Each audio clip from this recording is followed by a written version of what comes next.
They say history has a way of repeating itself, but no one ever thought it would look like this.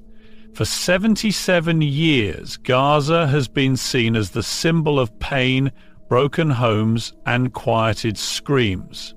But now, something has changed. The scenes the world used to see from Gaza are now coming from Tel Aviv. The fear that once kept Palestinian children awake now walks the streets of Israel. One powerful strike from Iran flipped everything upside down and revealed what many tried to keep hidden: every double standard, every lie, and every false sense of superiority. This isn't just a story about war, it's a wake-up call. It's about the moment when those who were always ignored began to speak so loudly that the whole world had to hear. What you're about to hear is more than just words. It's a truth that many were too afraid to say. So take a breath and listen closely, because once this is over, you may never see the world the same again. 77 years ago, after the Second World War, the world saw the creation of a new country, Israel. It rose from the pain of a people who had gone through horrible suffering. The Holocaust had left deep marks in history, and the world responded with sympathy. In 1948, the State of Israel was born, seen as a safe place where Jews would no longer have to fear for their lives. Survivors, lost and hurt, came looking for peace and safety. They were promised justice and a future where their nightmares would be left behind. The world agreed, carrying the burden of guilt. But over time, the story changed. The land chosen for this new beginning was not empty. It already had people, Palestinians who had lived there for generations. Instead of peaceful living side by side, it became a story of being pushed out, of people losing their homes, of camps, fences, and tight controls. Gaza became a place known for being closed off, constantly resisting, and regularly destroyed. Years went by, filled with more wars, growing settlements, and a tight blockade that turned Gaza into what many called the largest open-air prison on earth. And slowly something terrible happened. The ones who had once been victims became the ones causing pain. The same cries that once came from Europe now came from Gaza, from children scared under the noise of fighter jets and falling buildings. The pain on both sides looked too similar, but the world refused to see it. For a long time, Israel carried out airstrikes on Gaza with little resistance. They said it was for defense, and Gaza continued to bleed. Instead of roofs, there was rubble. Instead of celebrations, there were funerals. Still, Israel was described as a shining example of democracy in the Middle East. Its fear and suffering were always acknowledged, but Gaza's was not. Then came the unexpected. One night, a single powerful strike changed everything. Iran's huge retaliation shook not just the ground, it shook the whole story. For the first time in many years, Israel began to look like Gaza. Sirens blared in Tel Aviv. Smoke rose from military bases. People who had never known war on their streets now felt terror. These were more than just weapons. They were a mirror showing what it felt like on the other side. The pictures that the world usually saw coming from Gaza were now coming from Israel. Destroyed buildings, fear, people running.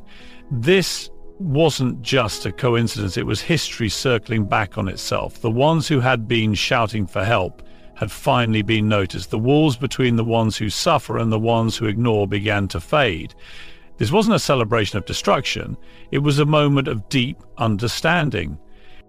When power goes unchecked, it always returns with force. When pain is ignored, it demands attention. No country, no matter how strong, can build peace by ignoring those it hurts. Gaza has lived through what many can't even imagine.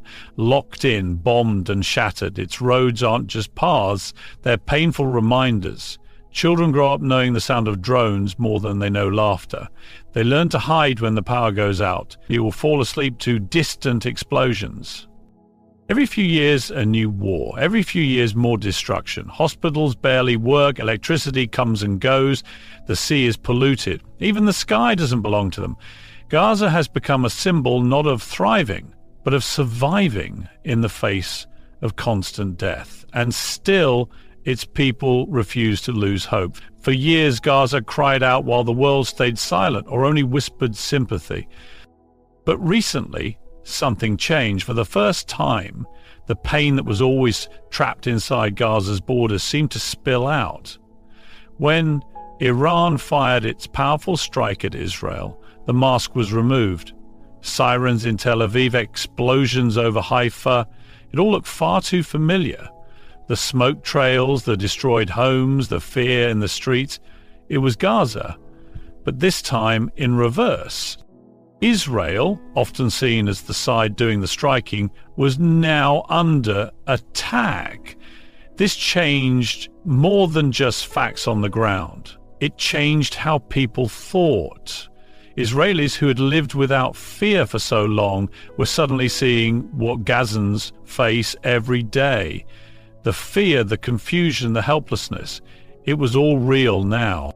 This wasn't about enjoying someone else's suffering. It was about something deeper.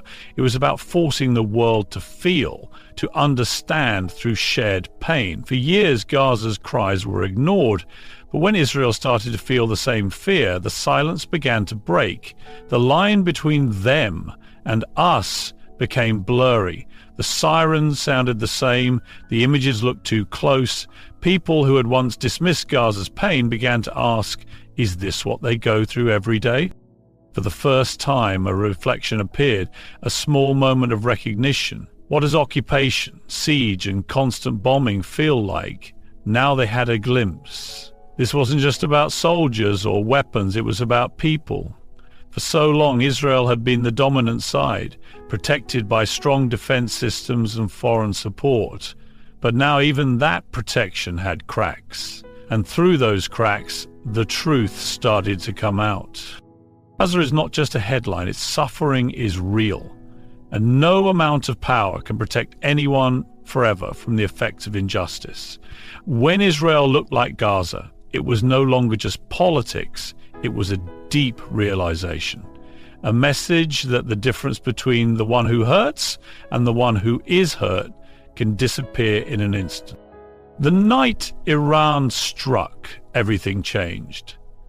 This wasn't just military action, it was a clear message written in the sky with fire. For many years, Israel had carried out attacks without fearing a serious response. Its enemies were too weak, divided, or isolated. But not this time. Iran acted without holding back. Drones, guided missiles, warheads, all launched with precision and timing. Israeli skies weren't lighting up from celebrations, but from flames and fear. More than 100 projectiles entered Israeli airspace in 1 hour. They didn't just threaten, they hit their targets. Radar systems, air bases, command centers. The heart of Israel's military was shaken. A nation seen as untouchable was suddenly touched. Its famous defense systems tried their best, but some missiles still got through. The emotional impact was huge. Tel Aviv, a place that rarely felt real danger, was now hearing sirens that were no longer drills. The calm, confident belief in their safety had cracked. It wasn't just about the destruction. It was about what it meant. For the first time in many years, Israel was hit by a planned, powerful attack from another country, one that couldn't be ignored or brushed off.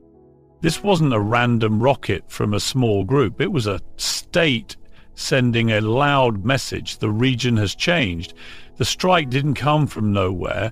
It was a reply to years of actions, targeted killings, airstrikes, and sanctions. Iran had warned, it had waited, and when the time came, it moved with focus. In just one night, the belief that Israel couldn't be hurt collapsed. For years, it acted as if no one would dare challenge it. But now, that belief had been tested.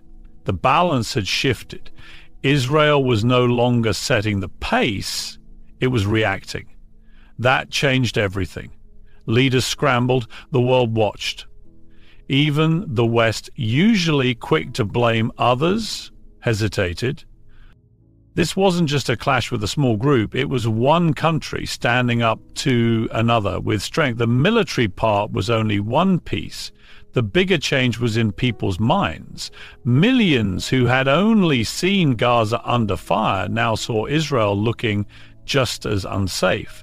The region's power balance had clearly changed, and so had the story the world tells.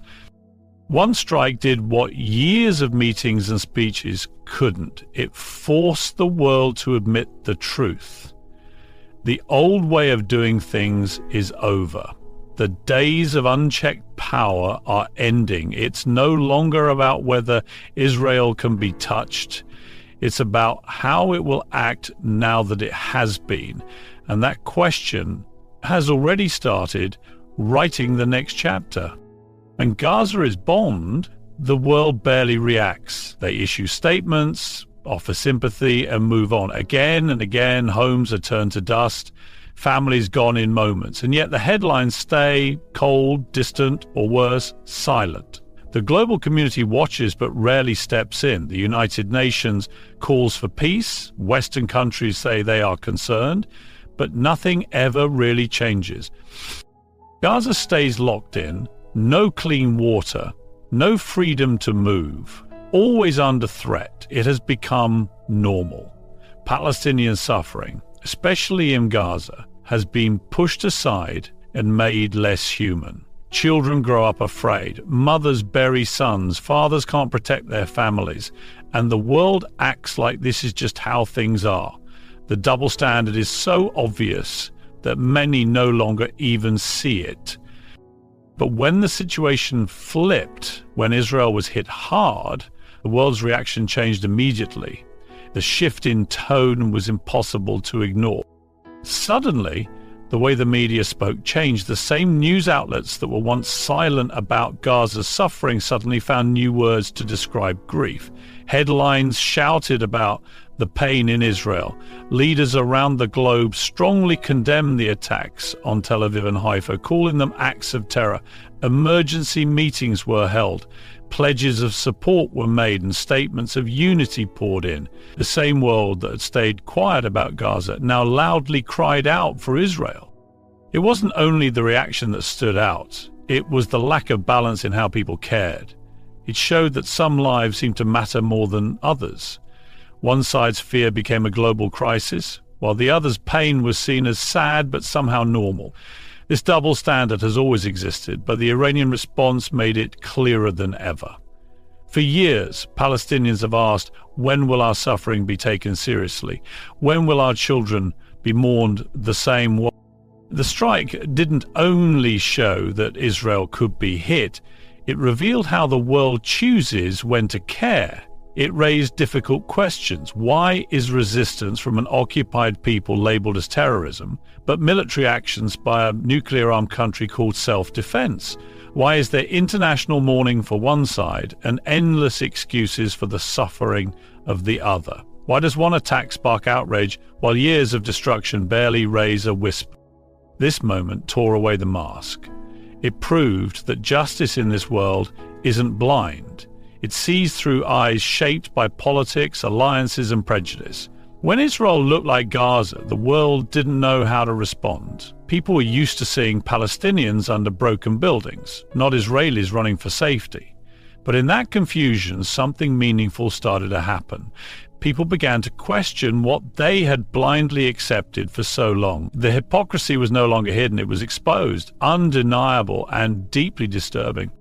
This wasn't just about politics, it was about humanity, about who we choose to see, who we choose to listen to, and who we choose to ignore. The Iranian strike, for all its destruction, forced the world to look at itself, and what it saw wasn't easy to face. For years, Israel had seemed impossible to defeat. Supported strongly by the West, equipped with advanced weapons and powered by intelligence services that outpaced every other country in the region, it built an image of dominance. This wasn't just about military power. It became part of Israel's identity. The country acted with a belief that it could not be seriously challenged. Every war ended with the same story: Israel standing strong and its enemies suffering defeat. The Iron Dome wasn't just about blocking rockets. It came to represent the belief that Israel was above the dangers others had to live with. That belief created a feeling of being invincible, a confidence that it could strike first, occupy land, and enforce harsh policies without fear of any serious backlash.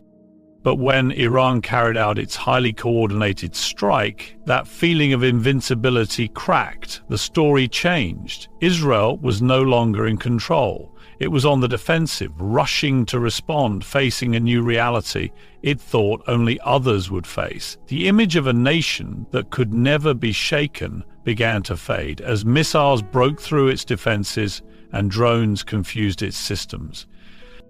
For a country that always prided itself on being prepared, this was a hard lesson. Being powerful does not mean being completely safe.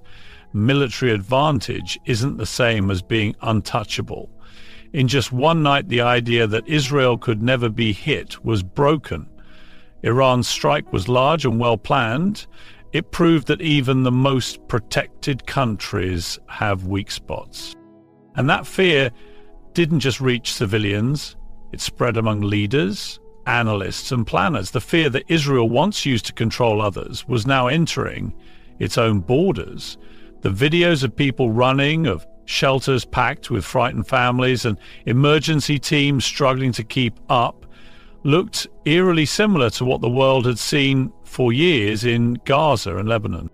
The sense of superiority that separated Israel from its neighbors started to disappear. This wasn't just a military failure, it was a deep hit to the country's identity. It made Israel see itself not as always winning, but as vulnerable. And that kind of vulnerability is powerful. It changes decisions, adjusts strategies, and most importantly, changes how people see themselves and others.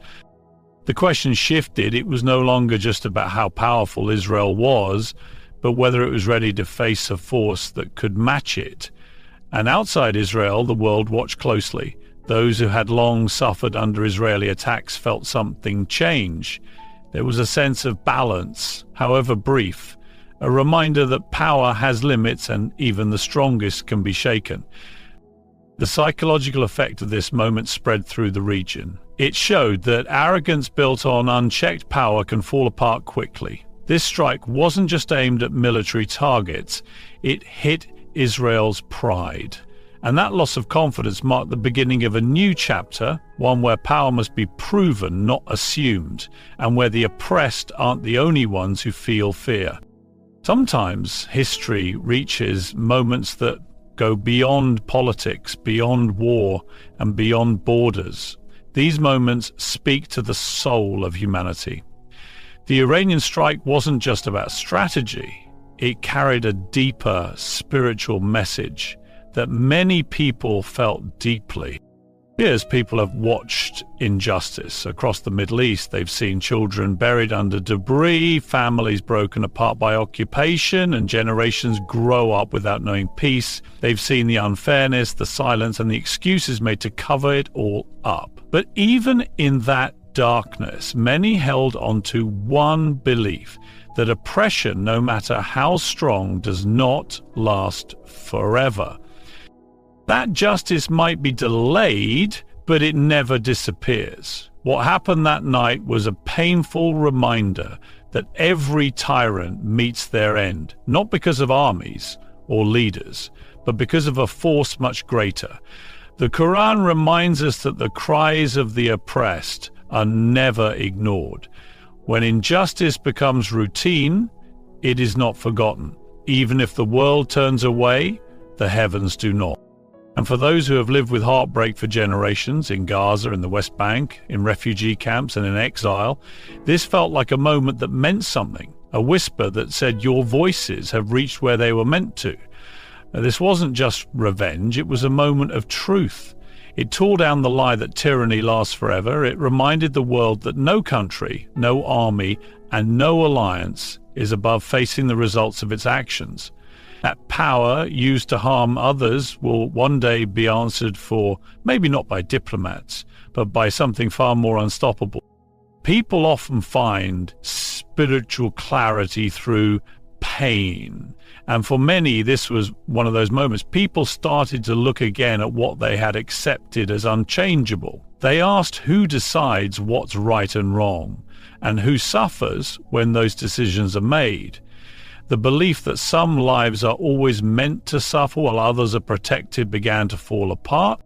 Millions saw what true justice can look like when patience is pushed to the limit, not because they welcomed destruction, but because the long-broken balance finally began to correct itself. History doesn't stand still, it moves in cycles. No oppressor rules forever. Sooner or later, even the strongest walls shake before something higher than human power. Now, this moment didn't just strike at Israel, it shook the moral senses of the world. It reminded us all that there is a judge above all others, a plan above all human plans. And when people have nothing left but faith, that can be stronger than any weapon. That kind of faith creates a power no missile can stop, no spy can predict, and no leader can silence. The attack lasted only a few hours, but its echo reached the hearts of people who had almost given up. It gave them something they hadn't felt in years, a reason to believe again. 77 years after the founding of Israel, the world saw a moment that will not be recorded only in military reports, but also in the hearts of those who have lived under injustice for so long. For decades, power protected some while punishing others. But now, the same skies that once poured fire over Gaza have darkened above Tel Aviv. The cities that used to watch from a safe distance now know what it feels like to hear sirens, to fear what comes next, to sit in silence after the blast.